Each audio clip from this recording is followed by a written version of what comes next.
جب الزام سچ سے بھاری ہو جائے، جب انصاف کے دروازے بند ہو جائیں اور ہر انگلی ایک ہی طرف اٹھے، تب صرف ماں کی دعا ہی فیصلہ بن جاتی ہے۔ لرننگ اسٹوریز ورلڈ، جہاں ہر کہانی ایک نیا سبق چھوڑ جاتی ہے۔ یوسف ایک غریب مگر غیرت مند نوجوان تھا۔ باپ کا سایہ بچپن میں اٹھ گیا تھا اور اماں حلیمہ اس کی پوری دنیا تھی۔ وہ اکثر کہا کرتی تھی، بیٹا، رزق کم ہو تو صبر اور مشکل آئے تو نماز کبھی مت چھوڑنا۔ یوسف ایک پرانی سی فیکٹری میں مزدوری کرتا تھا۔ ہاتھ کھردرے، کپڑے بوسیدہ، مگر دل صاف اور نیت سچی تھی۔ ایک دن فیکٹری کے مالک کا قیمتی بیگ گم ہو گیا۔ مالک بہت غصے میں تھا۔ بیگ میں سونے کے سکے اور اہم کاغذات تھے۔ سب کی نظریں خاموشی سے یوسف پر جا ٹھہری، کیونکہ وہی آخری تھا جو اس کمرے سے نکلا تھا۔ مالک نے بغیر تحقیق کے کہہ دیا، چور وہی ہے جو غریب ہو۔ یوسف کے ہاتھ کانپنے لگے، آنکھیں بھر آئیں، مگر زبان پر بس ایک جملہ تھا، اللہ گواہ ہے، میں بے قصور ہوں۔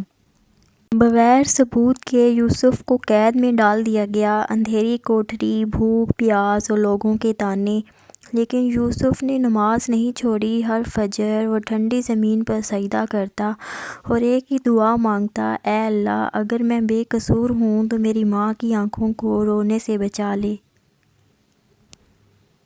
دوسری طرف اماں حلیمہ ہر رات تہجد میں اٹھتی، کمزور ہاتھ، آنکھوں میں آنسو اور زبان پر لرزتی دعا، اے میرے رب، میں نے یوسف کو تیرے حوالے کیا ہے، اسے رسوا نہ کرنا۔ وہ کسی دربار، کسی وکیل، کسی انسان کے پاس نہیں گئی۔ وہ جانتی تھی اصل دربار اللہ کا ہے۔ چند دن بعد فیکٹری میں لگے پرانے سی سی ٹی وی کی فوٹیج مل گئی۔ جب ویڈیو دیکھی گئی تو سب ساکت رہ گئے۔ سچ بالکل واضح تھا، غلطی یوسف کی نہیں تھی۔ وہی سپروائزر جو سب سے زیادہ شور مچا رہا تھا، اصل مجرم نکلا۔ وہ حادثے کے بعد خاموشی سے شہر چھوڑ کر فرار ہو چکا تھا۔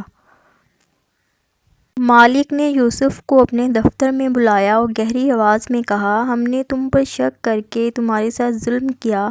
ہم اللہ سے بھی معافی مانگتے ہیں اور تم سے بھی۔ پھر اس نے سب کے سامنے اعلان کیا، آج سے یوسف اس پورے پروجیکٹ کا انچارج ہوگا۔ یوسف کی آنکھوں میں آنسو تھے۔ یہ آنسو دکھ کے نہیں، شکر کے تھے۔ نوکری واپس ملی، عزت لوٹ آئی اور اس کے حالات آہستہ آہستہ بہتر ہونے لگے۔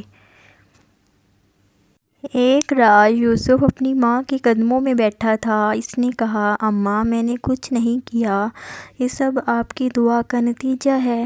اماں حلیمہ نے مسکرا کر کہا، نہیں بیٹا، یہ اللہ کا انصاف ہے، وہ صبر کرنے والوں کو کبھی رسوا نہیں ہونے دیتا۔ اس کہانی سے ہمیں یہی سبق ملتا ہے، ماں کی دعا کبھی رد نہیں جاتی۔ صبر اور نماز مشکل وقت میں ڈھال بن جاتے ہیں۔ اللہ دیر کرتا ہے، اندھیر نہیں۔ امانت اور سچائی کا انجام ہمیشہ عزت ہوتا ہے۔